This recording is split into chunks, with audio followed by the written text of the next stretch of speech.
Hey everybody, it's Chainsaw Reacts. Today, guys, we are talking about The Flash Season 8 and how so far, Season 8 of The Flash has started off pretty damn strong, and hopefully it will continue that streak. I'm not sure why, but I decided to revive my website, chainsawreacts.com, and I actually wrote an article about the same topic that's live right now for you guys to go check out. Link in the top description will take you to it, also in the pinned comment by me. Go check out chainsawreacts.com. I got some new articles up, of course, from the old ones that I had back when I first started the site, and I plan on continuing to use it moving forward.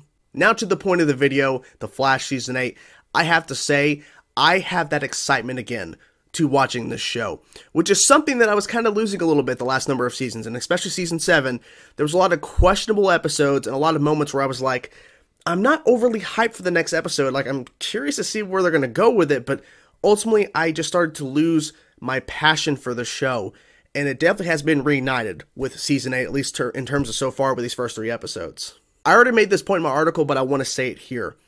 I feel what is great about Flash Season 8, in my personal opinion, is that the guest characters, of course, are part of Armageddon, are elevating these episodes, but ultimately what's making them good is the storytelling. It's the scripts themselves. It's the actual character interactions. It's not so much the guest characters. Like, that's great and all. It's definitely elevating the episodes, but I think what's really making these episodes work and this event work overall, and just my excitement for the show for Season 8, is the core characters already a part of Flash.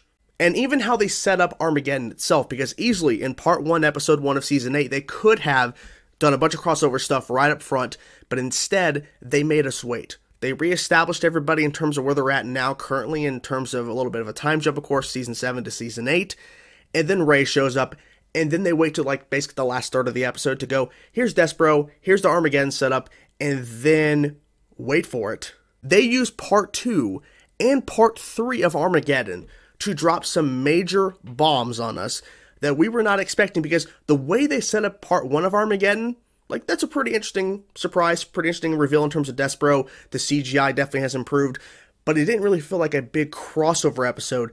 And then Episode 2 and 3, they just dropped major shit on us that we weren't prepared for, and now we have to wait patiently for Parts 4 and 5, which Part 4 is coming out literally tomorrow as I'm recording and uploading this video. From what I saw on my timeline on Twitter, Twitter exploded when Part 2 ended of Flash, because people could not believe they literally pulled that shit, and no one really knew about it. Like, people were like shocked, like what are they doing? And then in Part 3, you think Part 2 is crazy. Wait till the ending of Part 3 when Barry goes into the future, and then runs into a massive scene that literally ends on a cliffhanger, basically, because we were not prepared for that ending. Now, we've been speculating and we pretty much implying based off the Part 4 promo what's going on here, but I don't think we were expecting that based off of the information we were given in terms of who's popping up in the crossover, and we didn't understand the context, which is the best part, because when they were doing the marketing for Armageddon, they did a pretty good job at highlighting some of the guest characters and everything and giving us kind of idea of what's going on, but not really. I don't think we were prepared for how deep this was going to go in terms of giving us some really crazy twists, some interesting storytelling, and having us, as Flash fans, actually feel really excited for the show. I've seen some people who dropped off The Flash during Season 7, I get it, I understand it, that are now saying they're catching up because they want to see what the hell's going on, because people are actually talking positively about The Flash. Now the thing is, Part 4 and Part 5, of course, the last 2 episodes of Armageddon, have to stick the landing because they've already built up the excitement with people again. And then what's going to happen after Armageddon? We have a huge break, of course, in terms of when they're airing episodes.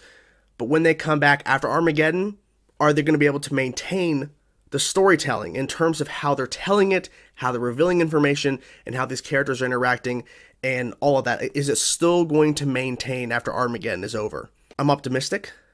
I'm hopeful.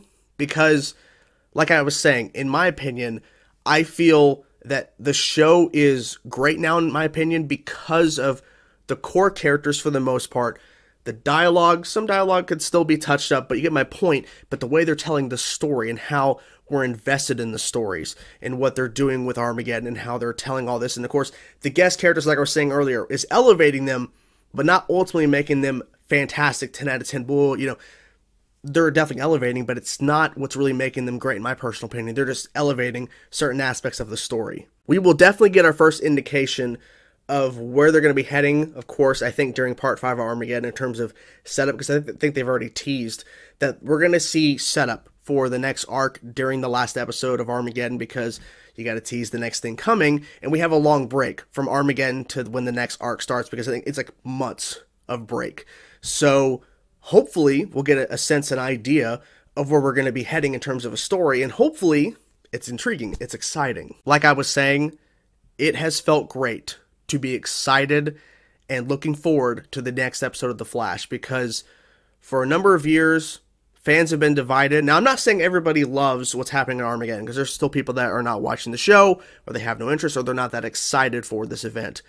But for me, as somebody who was hoping they were going to turn this around, because Season 7 had its ups and downs. It was a roller coaster, and it was not fun some of those times on that roller coaster for Flash Season 7 in terms of the ups and downs of everything. Now, I feel they're going in an upward trajectory in terms of let's continue that momentum. Let's keep going in terms of keeping me invested, keeping me interested, and I will be here for it. I've been watching the show live since the Season 2 premiere. Please do not mess this up. Do not drop the ball with parts 4 and 5 of Armageddon. I don't think they will, but I don't know. I'm still optimistic and hopeful that they won't, because how they've already set up with the first 3 episodes. Because I feel like they did a great job crafting and really developing and pushing the narrative. And then, like I said, ending episode 3, shocking the crap out of us, and then it goes to credits. It was really smart. So, we'll see what happens with that. But what do you guys think about The Flash Season 8 so far in terms of these first 3 episodes? Are you more optimistic like me? Are you hopeful that The Flash will maintain at least somewhat of a better quality for Season 8? Are you excited for Part 4 and Part 5 of Armageddon? Whatever thoughts you have, guys, about past seasons of The Flash compared to now. What are your thoughts about Armageddon overall right now? Whatever thoughts you have, guys, let me know in the comments below. Hope you guys enjoyed the video. I will talk to you guys soon. Check out my website, chanceallreacts.com. Peace out.